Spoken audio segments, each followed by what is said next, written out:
Passando aqui para avisar aqui só no começo do vídeo que para fazer esse vídeo eu usei três referências principais, vou deixar na descrição as três, né? O livro do Hiking, de Sinais Sistemas, o livro do Oppenheim, de Sinais Sistemas, vou deixar inclusive as páginas certinho lá, e a playlist do Meet, do Oppenheim lá, que é muito boa também, de Sinais Sistemas. Recomendo todo mundo ver nas fontes originais.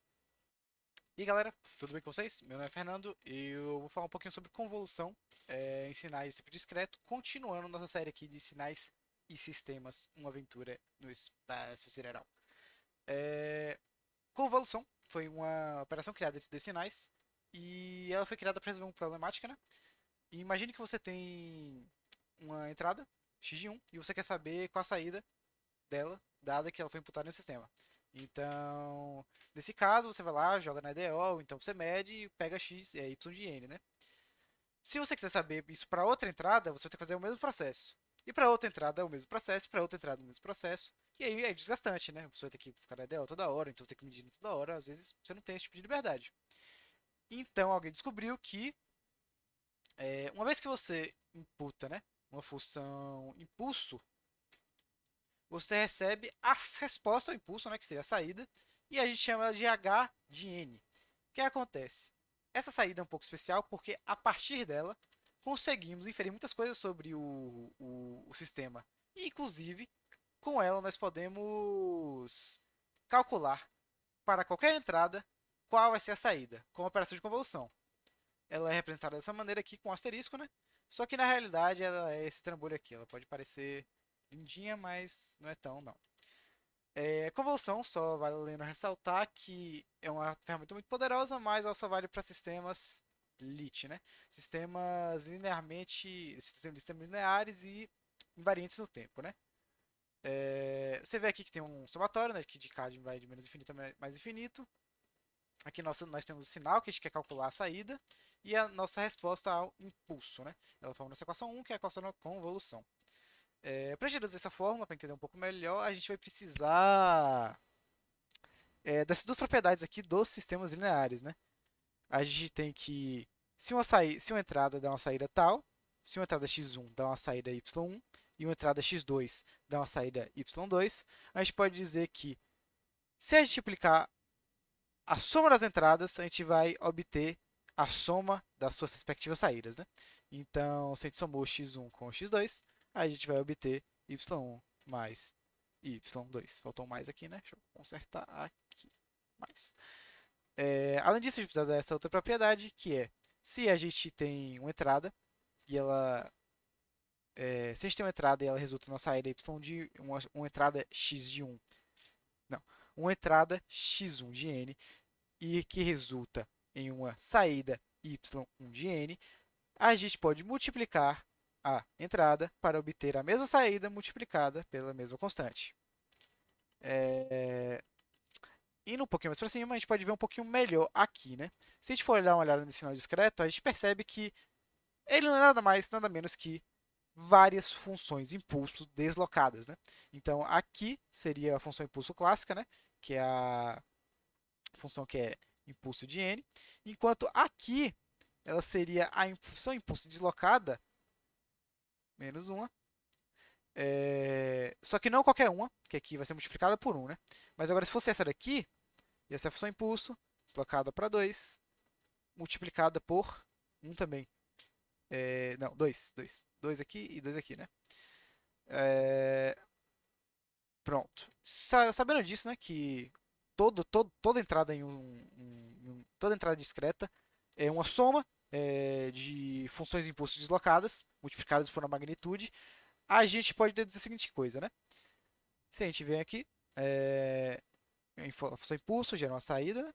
E a função impulso deslocada gera a mesma saída deslocada. E que multiplicar a entrada dessa função impulso deslocada vai resultar na mesma saída multiplicada por a constante x de k, né?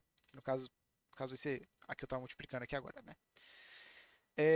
Sabendo disso, que x de n não são nada mais ou menos que um monte desses carinhas aqui, a gente pode dizer que a soma desses caras, a soma das entradas, que são várias funções que você está imputando, né?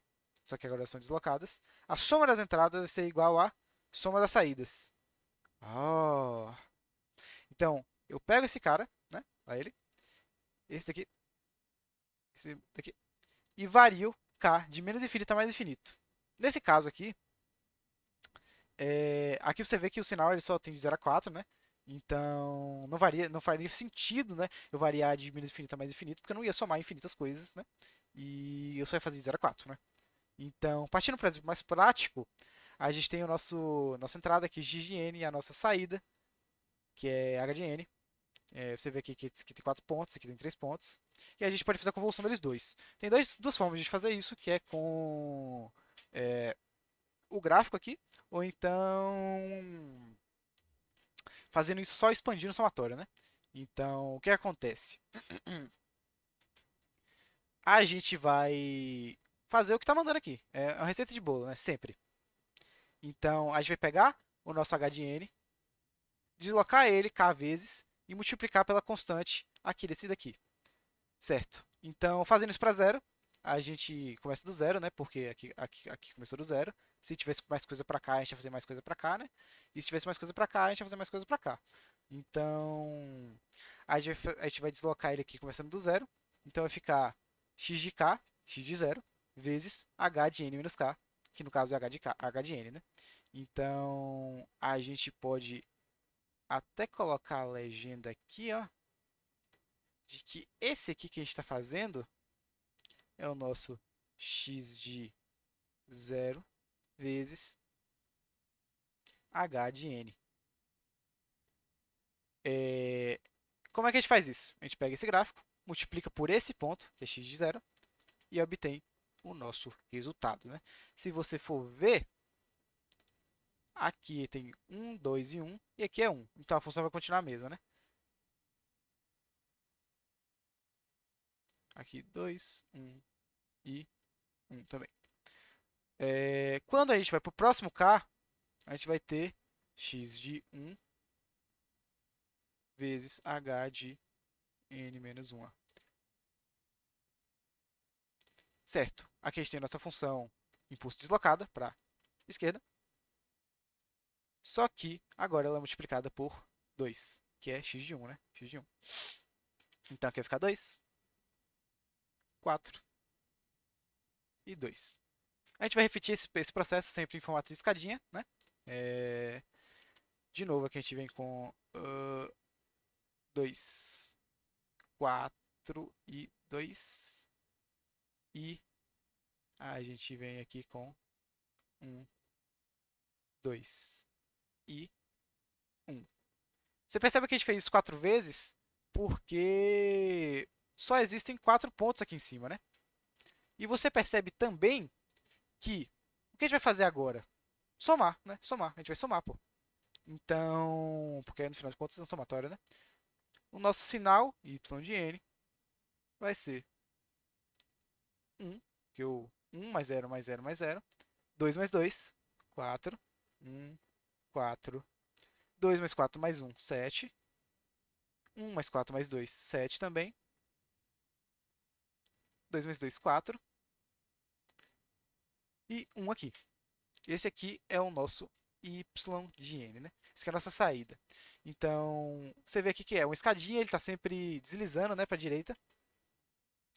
E a gente consegue fazer isso aqui para todos os gráficos. É sempre receita de bolo. Você sempre vai fazer assim. Você sempre vai pôr a função h de n multiplicada pela constante que está aqui do teu gráfico e deslizando sempre um para o lado, um para o lado, um para o lado. Às vezes pode ser dois, porque depende da frequência de amostragem. Você vê que aqui o espaçamento é de um, né? Mas é sempre a mesma coisa, sempre a mesma coisa, mesma coisa. Você pegou aqui o que a gente queria. Convoluímos, né? Convoluímos pelo método do gráfico. Só que a gente pode fazer de outra maneira também, que é expandindo o somatório, né? Aqui a gente vai fazer primeiro para k igual a 1, né? A gente vai calcular cada parcela desse somatório aqui, né? Para k igual a 1, a gente vai ter x de 1. Ou tem que começar de h 0, mas eu vou fazer o primeiro de,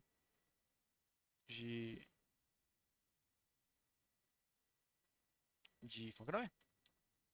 K igual a 1. K igual a 0 vezes h de n K igual a 2 x de 2 vezes h de n menos 2. E K igual a 3 de x de 3 vezes h de n menos 3. Aqui você continua, só que para K maior que 3, né? Você vê que vai ser sempre zero. Aqui não tem mais pontos, então vai ser sempre zero. Então a gente para por aqui, que é a única coisa relevante. Se você for ver, você consegue substituir esses caras aqui, ó, pelas constantes. Então isso aqui vai ser igual a 1, 2, 2, 1. 1, 2, 2, 1. E esse cara aqui, como a gente viu anteriormente, vão ser vários impulsos deslocados, né?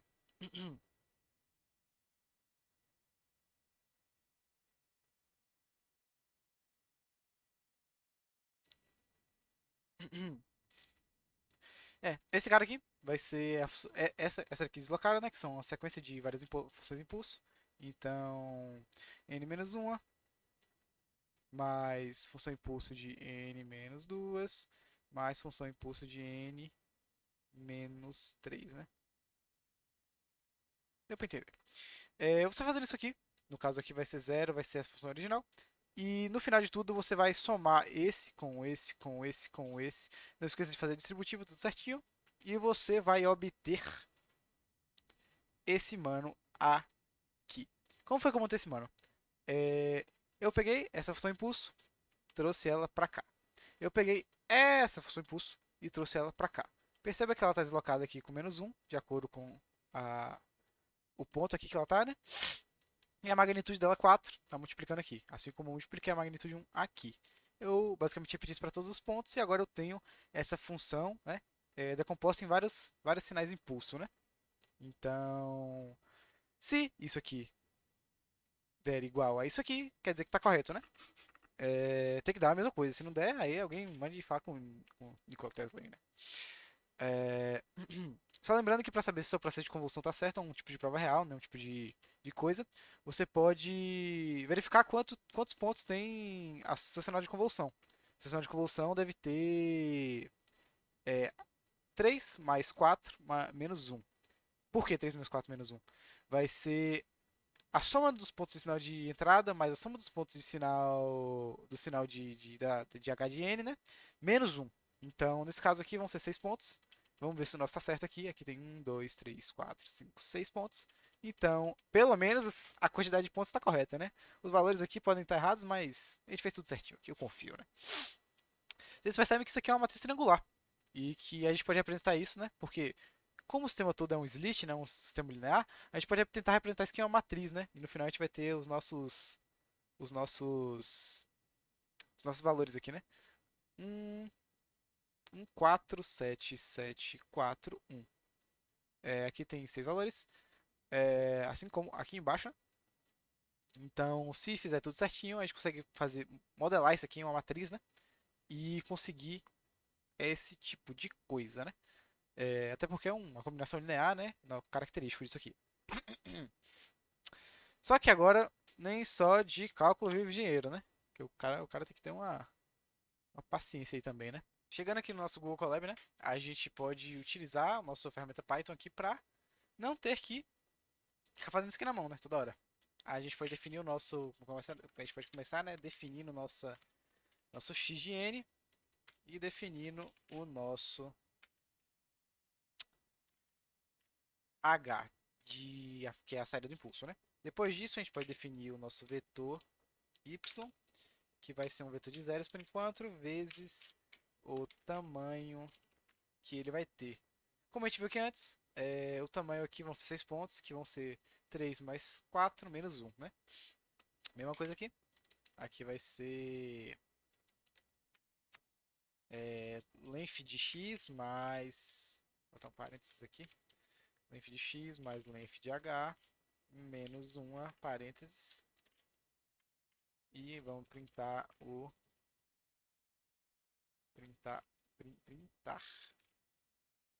y. Massa, tá tudo certo. A gente pode começar a percorrer a matriz, né? A matriz da combinação linear aqui, que nem a gente fez. Só lembrando que como as listas são limitadas, aqui a gente não fez a lista completa, teoricamente, né, que são as linhas como é que é o nome? Da matriz, a gente tem que evitar os zeros, né? Então, a gente bota aqui para ir no range que vai ser o i, a gente pode definir um novo i de i, que vai ser a soma de x, que vai ser a mesma fórmula daqui, né? Mesma fórmula. Só que aqui a gente vai precisar do somatório, né? Então a gente pode adicionar um novo for.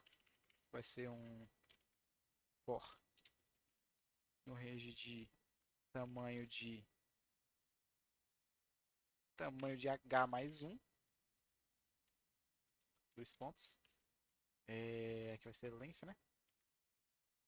De y. E aqui a gente vai fazer assim. Coloca o j, que esse for aqui representa o somatório. E esse aqui representa o vetor y, né? A gente percorre o vetor y, percorrendo o negócio. E a gente vai poder fazer a mesma fórmula aqui agora. Só que se eu rodar aqui vai dar pau, por quê? Porque isso aqui eventualmente pode fazer fora da lista, né? Então a gente pode fazer assim, né? Se i menos j não pode ser menor que zero também, né? E i menos j tem que ser menor que length de h. Dois pontos. Roda aqui, deu o que aqui? Sintaxe end. Vou aproveitar e printar aqui o resultado que é y. Deu aqui que antes ele estava zero, depois ele deu um 447. Só que a gente também pode fazer de outro jeito, que é bem mais fácil do que fazer assim, né? A gente pode criar novos, né? Novos arrays, que agora a gente vai fazer usando a biblioteca NumPy. A gente importa primeiro NumPy as NP. Então a gente pode criar um novo array de NumPys. Era assim que fazia ou era assim? Fernando, se lembra aqui. Aqui print x. Era assim que fazia? Assim mesmo. A gente pode fazer assim também, a NP array de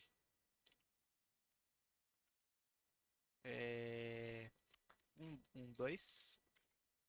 E também podemos fazer agora o nosso novo y, que vai ser a função pronta de convolução, np-convolve. np.con. Deixa eu ver se ele aparece, convolve. Ah, ele apareceu. E aí a gente coloca o nosso x aqui.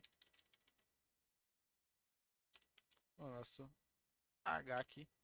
E vai ser a flag dele aqui, que é mode equals full. Nunca entendi o que era isso não, mas também não quis saber não. Vamos printar aqui, né? O y. Deu a mesma coisa, né? Então, no mais é isso. Se você tiver um seno, por exemplo, um seno, um cosseno, algo do gênero, você pode fazer dessa maneira também. E no mais é isso, galerinha. Muito obrigado por ter assistido o vídeo.